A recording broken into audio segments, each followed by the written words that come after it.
Hey, good morning, team. Hope you're all doing well. Today's question I got from Carlos Nunez. Another great question. He always leaves comments below my videos, so I definitely appreciate your support, Carlos. But he asked, quick question, Coach: how to improve stamina for long runs and races? Thanks in advance. I think more than anything, it's really to improve our stamina over long runs. It comes down to patience and allotting sufficient time for our bodies to adapt to what we're throwing at it. And you obviously are an example of what it takes to run fast over the 13.1 mile distance, seeing what you just dropped recently.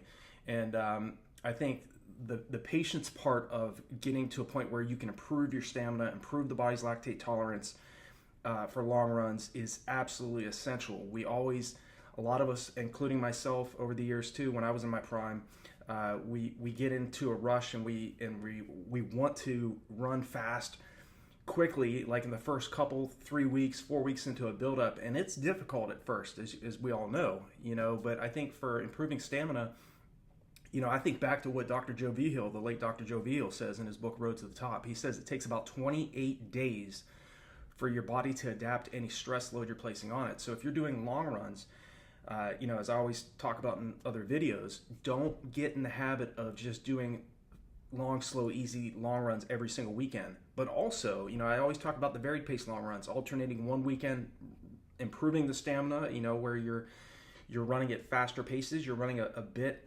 some of your kilometers, some of your miles in your long runs at varied paces, running at VO2 max effort for maybe a few minutes, or maybe 1 mile worth of maybe doing like a 20 miler. Like, for example, like one of the runs I like to do when I was in my prime, was to do a 24-mile long run, and every fifth mile of that long run, I would drop a sub 5 minute mile in the middle of the long run.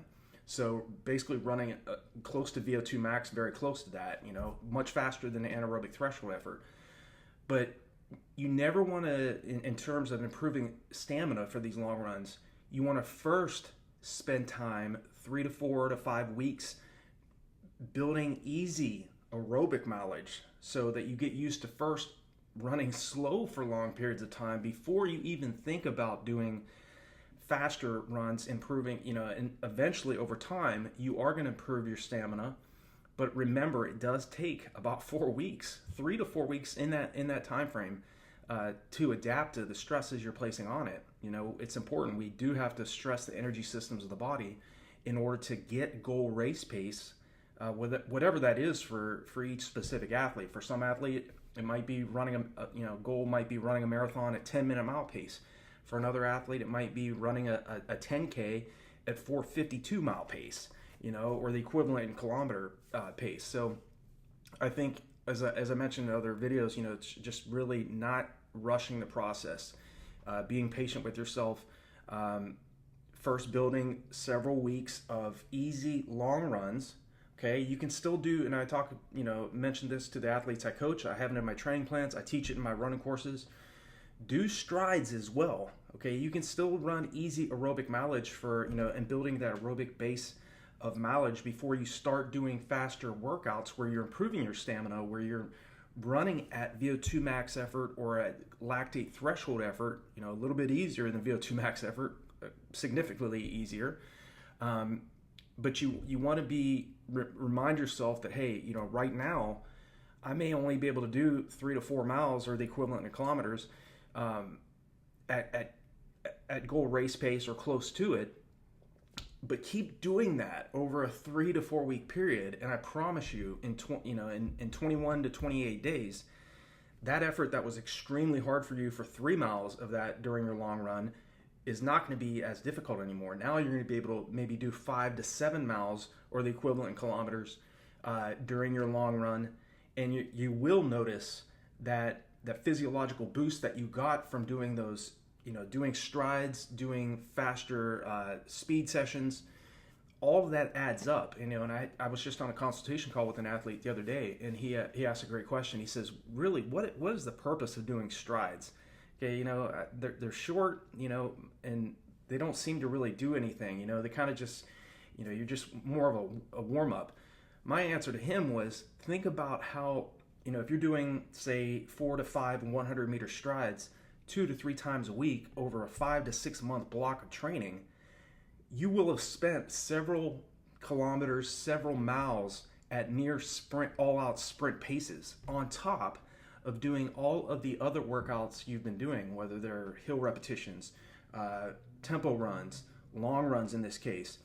All of this adds up to build your stamina so that you can run at even faster paces, regardless what the distance is, whether it's a mile on the track, or a 10 miler, or a half marathon, or a marathon.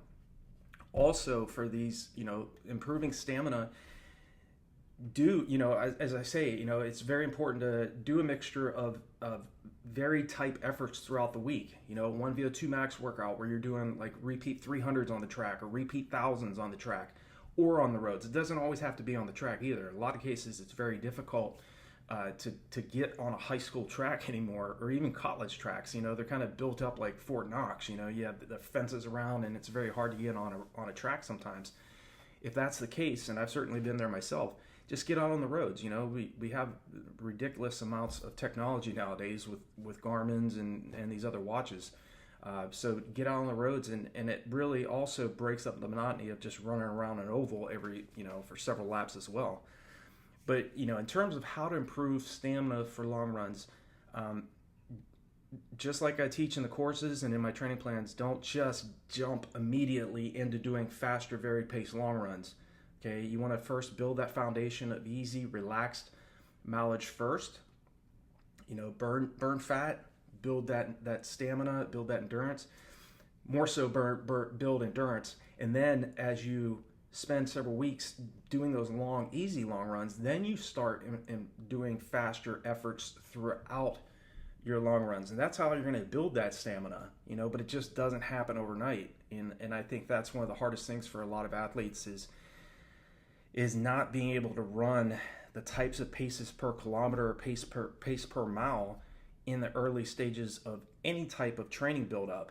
And as I always recommend too, think more long term, not just you, Carlos, but just in general for anybody who's watching this video. Think long term about what you're wanting to do. Most of you are not trying to run a slow time, regardless. Maybe you're trying to break 5 hours. I don't think that's slow. I think that for some athletes out there trying to break 5 hours for a marathon, that's like for somebody else trying to break a 2 hour and 10-minute marathon. They're out there putting in the work. They're out there, sacrificing their time and their energy to get that goal achieved. So I think if you have the patience and the persistence,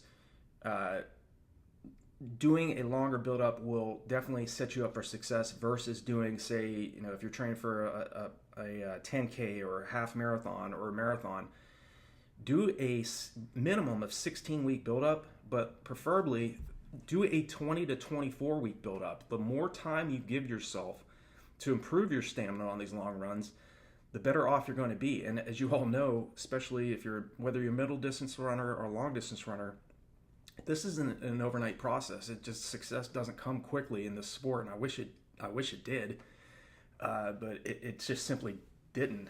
It simply doesn't.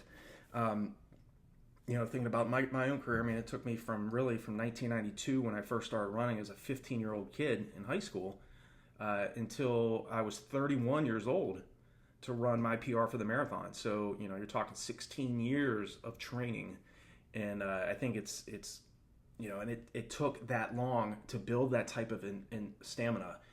You don't necessarily have to train 16 years to improve stamina, but over the years, trying to run a specific time, regardless of what it is, for some of us, it's going to take a decade or more of training to get to that point. But be patient. Don't be in a rush. Carlos, you clearly, if memory serves me right, I think you just ran a 121 and you're like 55 to 59 range, 55 to 59-year-old range. That is phenomenal. There are 20-year-old somethings trying to run that quick. So, to all of you that are trying to run faster and think that you can't run fast in your 40s and 50s, Carlos is an example of it. So, Carlos, again, thank you so much for your question. I hope this kind of gives some ideas of what to be thinking about for your future build-ups. And if you have any other questions, any of you, leave me a comment below. As you all know, if you've been watching my videos long enough, I will answer every single comment. The aim is to always respond to every single comment that I get.